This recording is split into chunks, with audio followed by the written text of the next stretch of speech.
भारत में अकबर के नवरत्नों से इतिहास भर दिया, पर महाराजा विक्रमादित्य के नवरत्नों की कोई चर्चा पाठ्य पुस्तकों में नहीं है।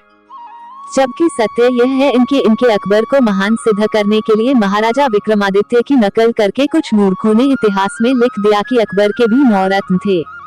जैसे कुछ मूर्ख लोगों ने हमारे रामायण और महाभारत के साथ खिलवाड़ कर रखा है, वैसे ही हमारे राजा महाराजाओं के इतिहास के साथ भी किया गया है। हमेशा की तरह फिर से कहूँगा, यदि सत्य जानना हो तो आजकल के वाहियात टीवी सीरियलों से दूर रहें और हमारे प्रामाणिक ग्रंथ पढ़ें। अगर आपको पढ़ने में थोड़ी दिक्कत होती है तो आप हमारे चैनल पर इन कहानियों को सुन सकते हैं। हमारी कहानियाँ भी सत्य पर आधारित होती है, जिन्हें हम काफी छानबीन के आपके सम्मुख पेश करते हैं। राजा विक्रमादित्य के दरबार के नवरत्नों के विषय में बहुत कुछ पढ़ा देखा जाता है, लेकिन बहुत ही कम लोग ये जानते हैं कि आखिर ये नवरत्न थे कौन कौन। राजा विक्रमादित्य के दरबार में मौजूद नवरत्नों में उच्च कोटि के कवि, विद्वान, गायक और गणित के प्रकांड पंडित शामिल थे, जिनकी योग्यता का डंका देश विदेश में बजता था। तो चलिए एक एक करके इनके बारे में जानते हैं। नंबर 1, धन्वंतरी। महाराजा विक्रमादित्य के नवरत्नों में इनका स्थान सबसे पहले बताया गया है। धन्वंतरी के द्वारा रचित 9 ग्रंथ हैं। वे सभी आयुर्वेद चिकित्सा शास्त्र से संबंधित हैं। चिकित्सा में ये बड़े सिद्धहस्त थे। आज भी किसी वैद्य की प्रशंसा करनी हो तो उसकी धन्वंतरी से तुलना की जाती है। नंबर 2, क्षपणिक। जैसा कि इनके नाम से प्रतीत होता है, ये बौद्ध सन्यासी थे। इससे एक बात यह भी सिद्ध होती है कि प्राचीन काल में मंत्रत्व आजीविका का साधन नहीं था, अपितु जनकल्याण की भावना से मंत्र परिषद का गठन किया जाता था। यही कारण है कि सन्यासी भी मंत्र मंडल के सदस्य होते थे। इन्होंने कुछ ग्रंथ लिखे जिनमें भिक्षाटन और नानार्थकोश ही उपलब्ध बताए जाते हैं। नंबर 3, अमर सिंह। अमर सिंह प्रकांड विद्वान थे। बोध गया के वर्तमान बुद्ध मंदिर से प्राप्त एक शिलालेख के आधार पर इनको उस मंदिर का निर्माता कहा जाता है। उनके अनेक ग्रंथों में एकमात्र अमरकोश ग्रंथ ऐसा है कि उसके आधार पर उनका यश अखंड है। संस्कृतज्ञों में एक उक्ति चरितार्थ है जिसका अर्थ है अष्टाध्याय पंडितों की माता है और अमरकोश पंडितों का पिता। अर्थात यदि कोई इन दोनों ग्रंथों को पढ़ ले तो वह महान पंडित बन जाता है।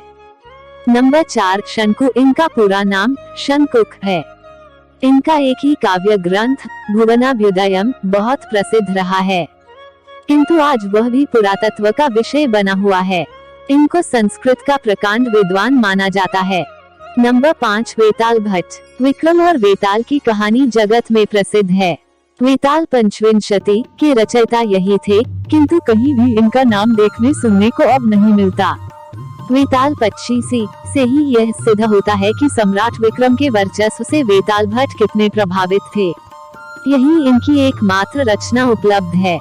नंबर 6, घटखर पर। जो संस्कृत जानते हैं वे समझ सकते हैं कि घटखर पर किसी व्यक्ति का नाम नहीं हो सकता। इनका भी वास्तविक नाम यह नहीं है। मान्यता है कि इनकी प्रतिज्ञा थी कि जो कभी अनुप्रास और यमक में इनको पराजित कर देगा उनके यहाँ वे फूटे घड़े से पानी भरेंगे।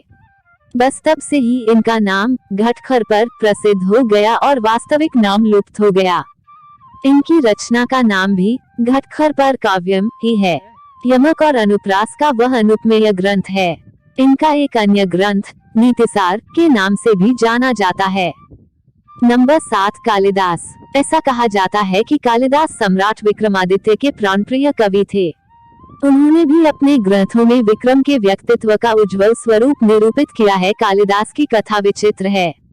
कहा जाता है कि उनको देवी काली की कृपा से विद्या प्राप्त हुई थी, इसीलिए इनका नाम कालिदास पड़ गया। संस्कृत व्याकरण की दृष्टि से यह कालिदास होना चाहिए था, किंतु अपवाद रूप में कालिदास की प्रतिभा को देखकर इसमें उसी प्रकार परिवर्तन नहीं किया गया जिस प्रकार की विश्वामित्र को उसी रूप में रखा गया। जो हो, कालिदास की विद्वता और काव्य प्रतिभा के विषय में अब दो मत नहीं है।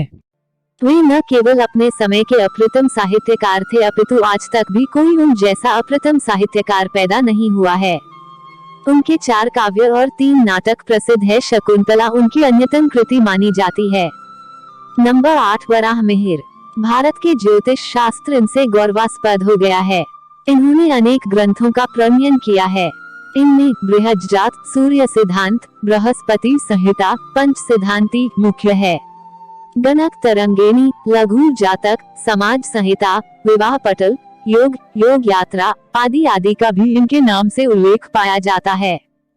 नंबर 9 वररुचि। कालिदास की भांति ही वररुचि भी अन्यतम काव्यकर्ताओं में गिने जाते हैं।